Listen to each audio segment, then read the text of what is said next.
Welcome to the first edition of the Global Current, your window to the world.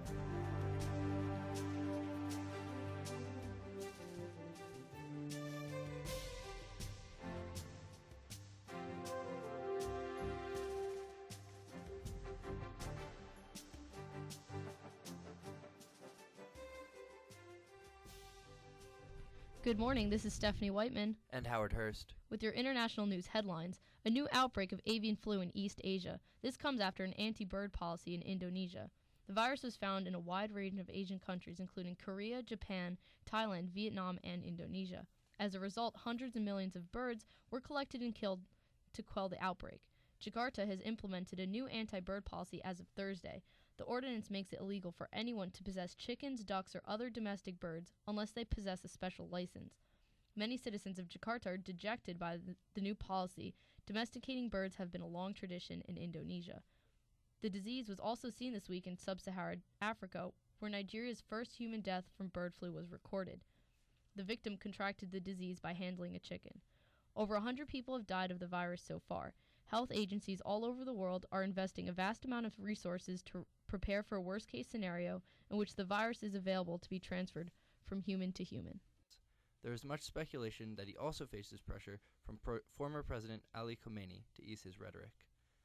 Iran is expected to go through with the installation of 3,000 centrifuges during the week-long anniversary. The 10-day celebration is called the Decade of Dawn.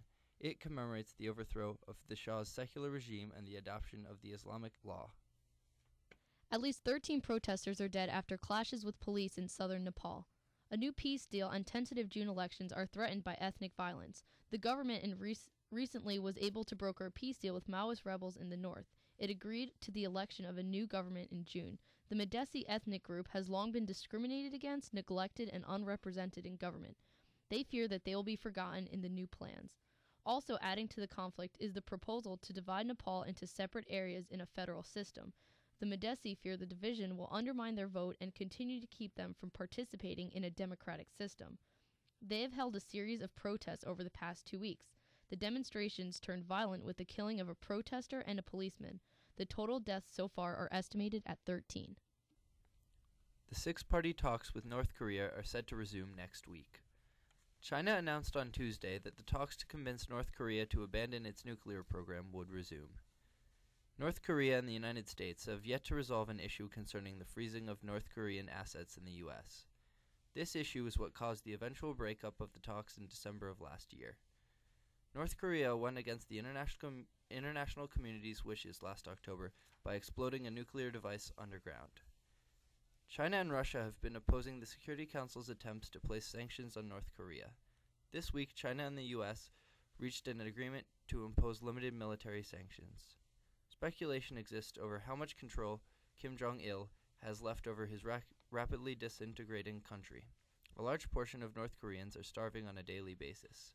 Many predict a regime collapse within the next few years. Down with tortillas or down with Calderon, Mexicans exclaim.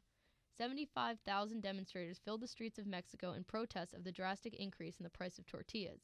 At a minimum wage of $5 a day, the poorest of Mexican families use 9% of their earnings on tortillas.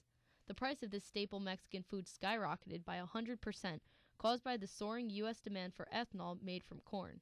This puts extreme pressure on President Calderon to take measures to lower prices and protect the nation from outside market influences augmented under NAFTA. Defeated presidential candidate López Obrador led the protest, exclaiming, "Mexico first, foreigners second." Taxis rule the streets of Bogota. The capital of Colombia celebrated their annual Day Without Cars. This movement was started in efforts to free the city from high levels of traffic congestion and increase environmental awareness. Privately owned cars are prohibited from circulating the streets, while public transportation is encouraged. Many are seen riding their bikes to and from work. Unfortunately, this year, the day did not have as much success as in the past.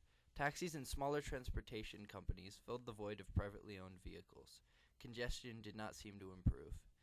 Many have criticized the current mayor, Luis Eduardo Garzón, for not applying a stricter measurement on taxis. They hope the lesson will be learned next year to make it a success.